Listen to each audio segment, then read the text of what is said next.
Radio Taïwan International, les joies de l'éco-construction.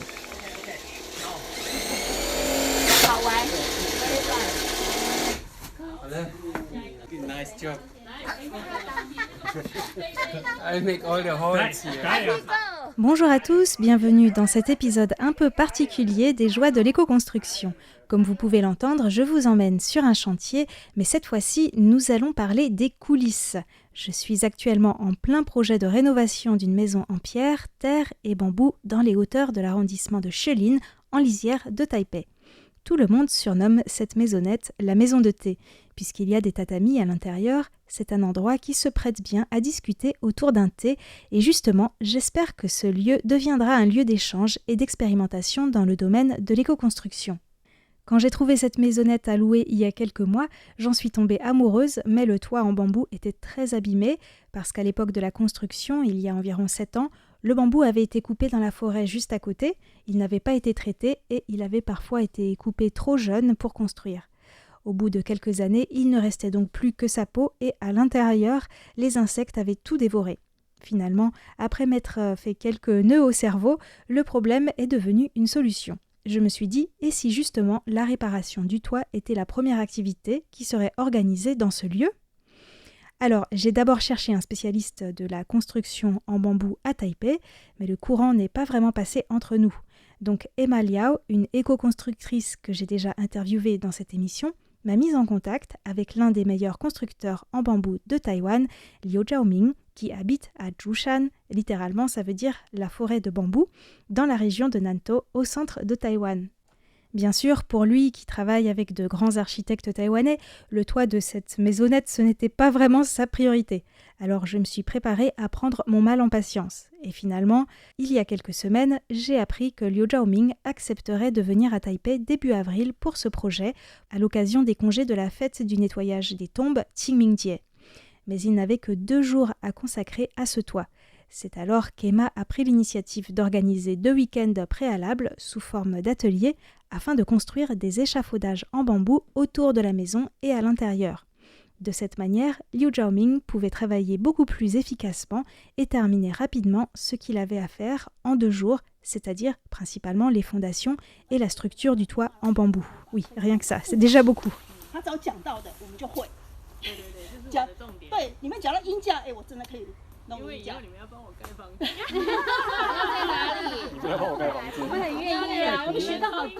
Les participants ont passé de très bons moments et en plus ils ont appris plein de choses avec Emma et ils l'ont remercié pour cela. Ce à quoi Emma a répondu, c'est normal, maintenant c'est à vous d'aider les autres à construire leur maison. Les participants ont donc appris à construire des échafaudages. Ça permet de se familiariser avec le bambou dans un premier temps. Et ils ont aussi pu apprendre à refaire un toit en bambou sous la supervision de Liu Zhaoming. En plus, Liu Zhaoming est venu avec son épouse qui travaille aussi le bambou de manière artisanale. Les participants ont donc pu apprendre à tisser les lamelles de bambou, ce qui a servi de décoration entre la structure du toit et les panneaux en plastique que nous avons lavés et réutilisés. Je vous invite bien sûr, comme d'habitude, à regarder les photos sur le site. Cette formule a donc permis de satisfaire tout le monde. Les participants ont pu acquérir des compétences. Liu Zhaoming a eu la chance d'être aidé par une vingtaine de personnes et d'avoir des échafaudages à sa disposition. Emma pouvait enseigner et moi réparer le toit à peu de frais, à condition bien sûr que le propriétaire de la maisonnette accepte de prendre en charge le bambou. En effet, même si cette maisonnette se situe dans la forêt, il n'y avait pas assez de variétés de bambou adaptées à la construction à proximité, en l'occurrence le bambou Makino, Guizhu, et le bambou Moso, Mengzongzhu. En plus, pour construire, il faut que le bambou ait plus de 3 ou 4 ans. Et d'ailleurs, comme Emma nous l'a appris, il ne faut pas se fier à ses premières impressions. Le bambou pousse très vite et un bambou jeune peut donner l'impression d'être âgé. Il faut avoir des connaissances pour savoir lequel est assez âgé pour construire. Liu Zhaoming a un grand four dans son atelier à Zhoushan et il a donc pu proposer des bambous déjà traités qui ont passé 2 à 3 semaines dans un four, ce qui permet à ce bambou de résister aux insectes une 15aine d'années. Je pensais que dans ce projet, le plus difficile, c'était de convaincre le propriétaire de prendre en charge les matériaux, car à Taïwan, les propriétaires sont souvent réticents et c'est souvent aux locataires de prendre en charge les travaux. À ma grande surprise, il n'a pas hésité une minute. Comme quoi, qui ne tente rien n'a rien.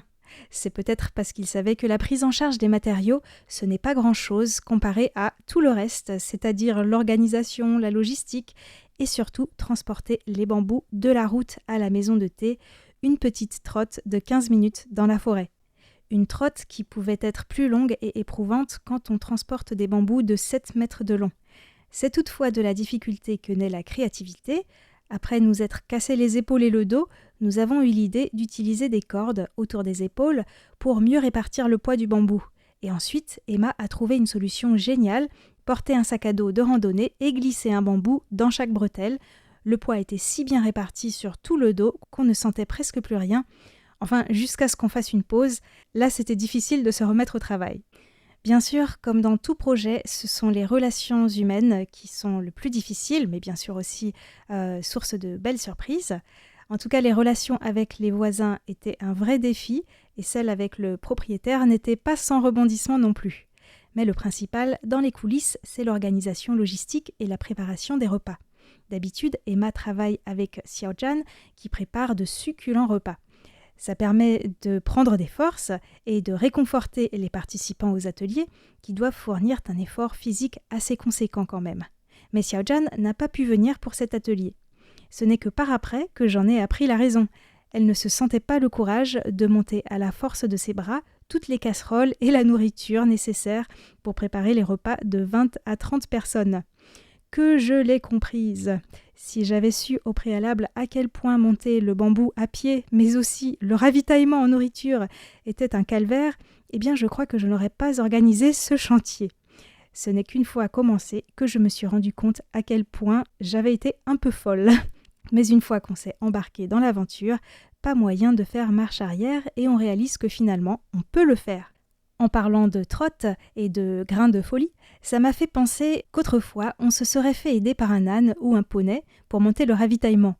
En plus, cet âne aurait été heureux dans cet environnement. Ça aurait beaucoup plu aux enfants et même à leurs parents, j'en suis sûre, d'avoir plus de contact avec les animaux à Taipei. Mais bon, pour le coup, là, c'est une idée encore plus farfelue, presque un rêve, mais bon, l'espoir fait vivre. Ce chantier, c'était l'occasion de se rendre compte d'un des principes du design en permaculture. Je l'ai déjà dit, tout problème peut être vu comme une solution. Au départ, on se disait qu'il faudrait monter un peu de ciment pour les fondations. Et puis, quand on s'est rendu compte à quel point c'était difficile de monter des choses lourdes, nous avons essayé de trouver d'autres manières de stabiliser le toit. Liu Zhaoming a donc décidé de fixer le bambou aux pierres qui sont, elles, bien stables et solides. Et finalement, c'est beaucoup mieux comme ça.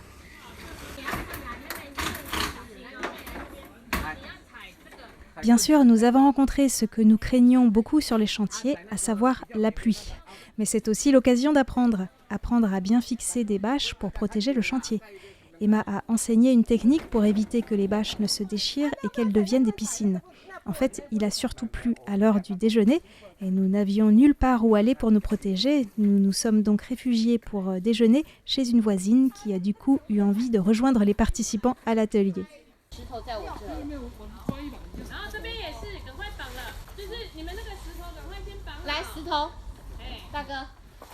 Pour l'occasion, c'est mon mari qui s'est improvisé chef cuisinier et moi plongeuse. Du coup, nous n'avons pas pu passer beaucoup de temps sur le chantier puisque la cuisine était à l'écart. Mais c'est une belle expérience qui permet de se rendre compte à quel point le travail en coulisses est important sur un chantier d'éco-construction. Ça fait vraiment plaisir de voir que tout le monde apprécie les repas. On prend également conscience des points communs entre cuisine et éco-construction, notamment le fait que le plus long et fastidieux, c'est de préparer les ingrédients ou les matériaux. Il faut des heures pour préparer un repas qui est englouti en quelques minutes. Et puis, il n'y avait pas que nous qui avions faim. Les singes, macaques de Taïwan, sont aussi venus nous rendre visite, ne pouvant résister à l'appel de bananes restées sans surveillance dans la cuisine. Les chiens les ont heureusement repoussés. Comme quoi, à Taipei, les singes ne sont pas qu'aux zoos, il y en a aussi dans la forêt environnante. Puisqu'aujourd'hui nous dévoilons tout sur les coulisses, je ne vous cache pas que la principale difficulté pour moi, c'était de mener en parallèle ce chantier le week-end et le travail à RTI.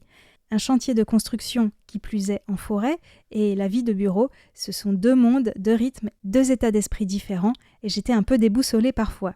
En tout cas, s'il y a eu des moments très difficiles sur le chantier, je retiendrai surtout les belles surprises. Par exemple, c'est à l'occasion de ce chantier que j'ai appris que le père du propriétaire avait autrefois une usine qui fabriquait de la chaux à base de coquilles d'huîtres, donc il s'est très bien entendu avec Emma. Ensuite, les participants à l'atelier se sont révélés être vraiment talentueux. Par exemple, quand on a eu une fuite d'eau, eh bien c'est un participant qui l'a réparée. Et un autre a construit un petit escalier en terre et a même laissé libre cours à sa créativité en construisant une lampe dans un bambou. C'était vraiment magnifique. Nous avons vraiment passé de bons moments, que ce soit dans les discussions et puis aussi dans le travail, comme j'ai pu le constater pour les participants à l'atelier qui n'arrivaient plus à s'arrêter. D'ailleurs, certains après-midi, ils ont pris leur goûter sur le toit. Un autre moment mémorable, c'était le Roof Burning Party. Et oui, parce qu'il a bien fallu brûler l'ancien toit, puisque le bambou était complètement en lambeaux et il y avait plein de clous dans ce bambou, donc nous avons dû le brûler. Et nous avons donc passé de très bons moments autour du feu. Nous avons beaucoup discuté avec Emma sur ce qu'est l'éco-construction. Et d'ailleurs, je me suis dit, oh là là, mais finalement, ce toit n'est pas complètement en bambou. Il y a aussi du plastique, certes récupéré, mais bon, c'est pas un toit entièrement en matériaux naturels. Sur ce point, Emma m'a rassurée. En fait, on fait de notre mieux avec ce qu'on a, dans les conditions qu'on a. Et donc, elle a mis en avant ce qu'on appelle en chinois « shitie keji », c'est-à-dire les technologies adaptées, qu'on peut aussi traduire par low-tech en français. Et quand on ne peut pas faire 100% en matériaux naturels, eh bien on essaye de faire tout simplement le moins de dégâts possible, mais c'est pas toujours évident de faire 100% naturel. Une autre chose qui m'a fait beaucoup plaisir sur ce chantier, c'est le retour d'une participante qui a raconté que vraiment, certes, c'était extrêmement difficile, notamment de monter le bambou dans la montagne, mais que ça lui avait permis de prendre conscience de la vraie valeur des choses. Parce qu'aujourd'hui, on appuie sur un bouton, on paye et hop, on a tout ce qu'on veut, livré à la maison, etc. Et on ne voit pas forcément tout l'effort, toute la difficulté qu'il y a derrière. Donc le fait de construire soi-même et de préparer soi-même les matériaux, ça fait vraiment prendre conscience de la vraie valeur des choses. Pour conclure, le mot qui me vient à l'esprit pour parler de cette aventure, c'est le mot intense. Oui, c'était vraiment intense, mais ce n'était que le début parce qu'après le toit, eh bien, il va falloir refaire les murs.